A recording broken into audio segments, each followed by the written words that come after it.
مجدد الفسانی رحمۃ اللہ تعالی علیہ اپنے مکتوب نمبر 58 کے اندر جو ہے اور جلد نمبر 1 کے اندر مشاجرات صحابہ کے بارے میں بڑی تفصیل سے گفتگو فرما رہے ہیں، اور ہمارے جیسے طالب علموں کے لیے وہ ایک واضح لائن کو مقرر کر رہے ہیں کہ ہمیں صحابہ کے مشاجرات کے بارے میں کیا جو ہے نظریہ رکھنا چاہیے۔ آپ فرماتے ہیں صحابہ کی تعریف کی بجائے ان کے متعلق بدگوئی کرنا، فضول گوئی، غلط گفتگو کرنا یہ شیطان کا کام ہے، اور اس کے ذریعے سے وہ شیطان لوگوں میں غصہ، نفرت، عداوت، ہرس، بغض، کینہ کے بیج بوتا ہے۔ صحابہ کرام رضی اللہ عنہم ایک ایسی مقدس اور محترم جماعت کا نام ہے جو نبی اکرم صلی اللہ علیہ وسلم اور آپ کی پوری امت کے درمیان اللہ رب العزت کا مقرر کیا ہوا واسطہ ہے۔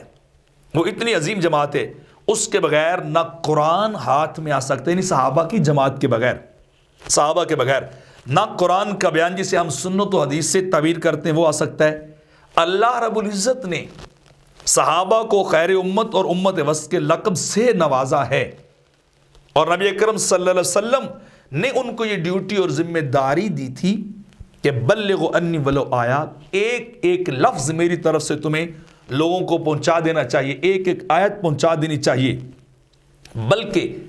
خطبہ حجۃ الوداع کے عظیم اجتماع میں جماعت کو مخاطب ہو کر فرمایا فَلْيُبَلِّغُ الشَّاهِدُ الْغَائِبَ، جو موجود ہے وہ ناموجود غیر حاضر تک پیغام پہنچا دے، یہ دین اس تک جو ہے وہ پہنچا دیں۔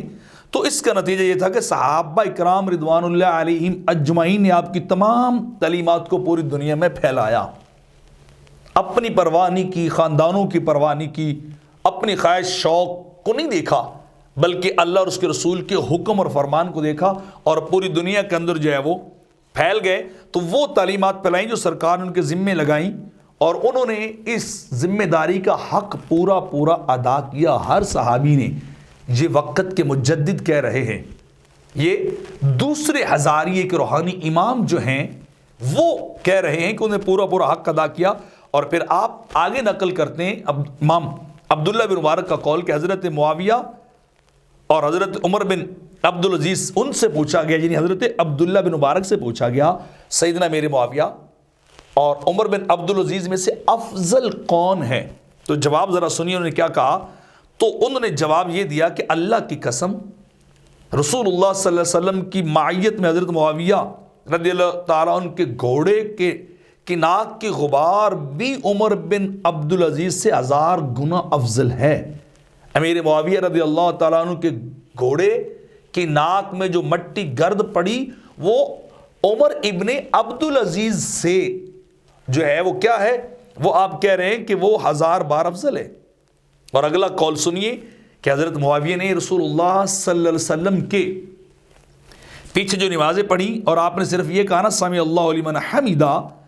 فرمایا، تو حضرت معاویہ نے ربنا لکل حمد کہا، یہ عبداللہ بن مبارک کہہ رہے ہیں۔ تو فرمایا اس کے بعد اور بڑا کیا فضل اور شرف ہوگا صحابہ کے لیے کہ انہیں سرکار کی صحبت معیت نصیب ہوئی، سرکار کے پیچھے نمازیں پڑھی۔ تو یعنی یہ تقابل کسی طور پر ممکن ہے ہی نہیں۔ صحابہ کے بارے میں اور ان کے بارے میں گفتگو کرنا اس طرح کی نیگیٹو یہ کسی کے لیے جائز نہیں ہے۔ ہمارے لیے اتنا کافی ہے جو وقت کے امام فرما گئے، جو وقت کے مجدد فرما گئے، جو بڑے بڑے علماء اور صوفیہ فرما گئے، ہم صرف اسی پہ چلنے والے ہیں، نئے فتنوں کے پیچھے نہ چلنے والے ہیں، نہ نئے عالموں کے پیچھے اور نئے نظریات کو فالو کرنے والے ہیں۔ ہم وہی نظریہ لے کے چلیں گے جو شروع سے 14ویں صدی سے لے کر، یعنی 14 صدیاں گزر گئی، شروع سے لے کے آج 14ویں صدی تک جو ہمیں ملا ہے، ہم اسی کے اوپر ہی کاربند رہنے والے ہیں۔